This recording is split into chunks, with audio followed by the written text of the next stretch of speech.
Welcome to Pallavi TV. నా వెనక కనిపిస్తుంది కదా, నిన్న జమ్మూ కాశ్మీర్లో ఆర్టికల్ 370 రద్దు చేసిన రోజు ఇది. ఆగస్టు 5, 2019లో జరిగింది ఇది. సో రద్దు చేసిన కారణంగా మెహబూబా ముఫ్తీ భారతీయ జెండాని అగౌరవపరిచారు. సో జెండాను తలకిందులుగా పట్టుకొని ఆమె 370 రద్దు ఏదైతే ఉందో, ఆర్టికల్ 370 రద్దును దాన్ని మళ్ళీ తీసుకురావాలి.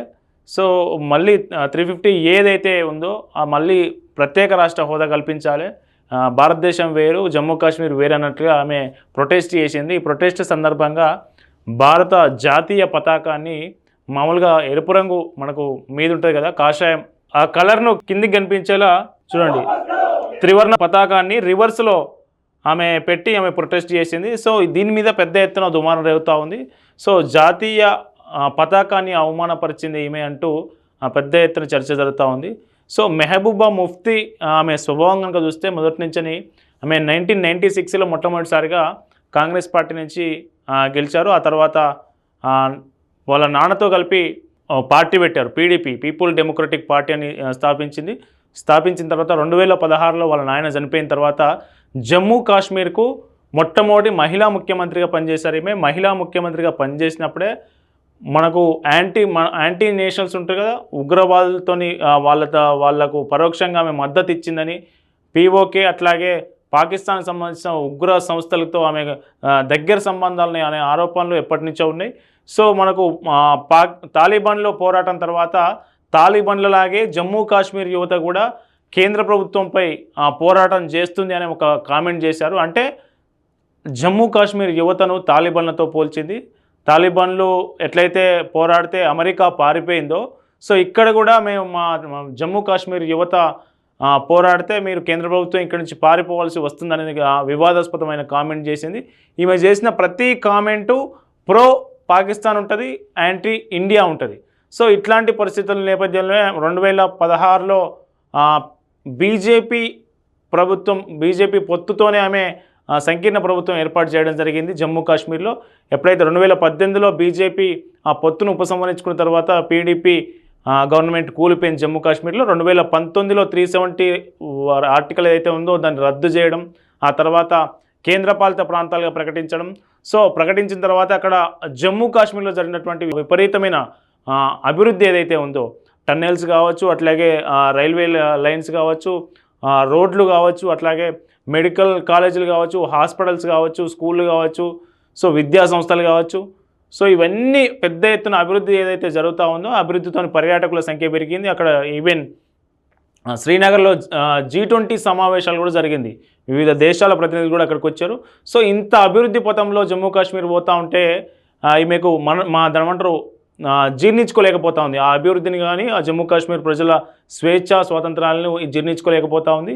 ఈమె అనేక సార్లు సైన్యానికి వ్యతిరేకంగా, దేశానికి వ్యతిరేకంగా, తాలిబాన్లకు ఫేవర్గా, పాకిస్తాన్కి ఫేవర్గా, ఉగ్రవాదులకు ఫేవర్గా కామెంట్ చేశారు.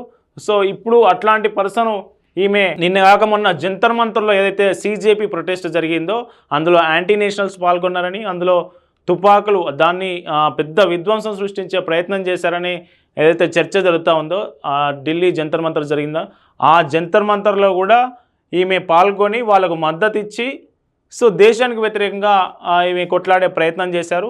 సో ఇప్పుడు కూడా భారతదేశ పతాకాన్ని ఈమె అవమానించడం దేశవ్యాప్తంగా చర్చనీయాంశంగా మారింది.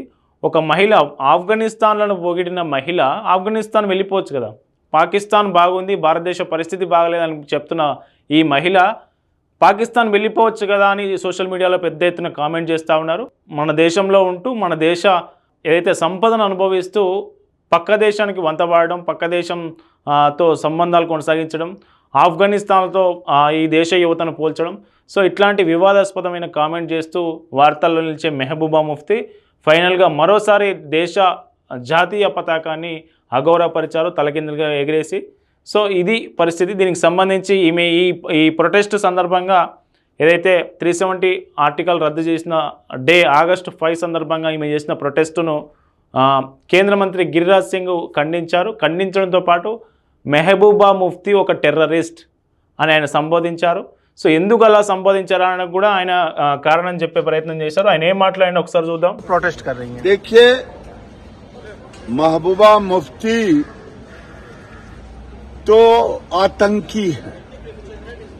आतंकी इसलिए कह रहा हूं, वो सब दिन आतंकियों का साथ दिए, थोड़ा बहुत दिन हम लोगों के साथ रहे, ठीक करने का कोशिश किया, नहीं ठीक हुए छोड़ दिया।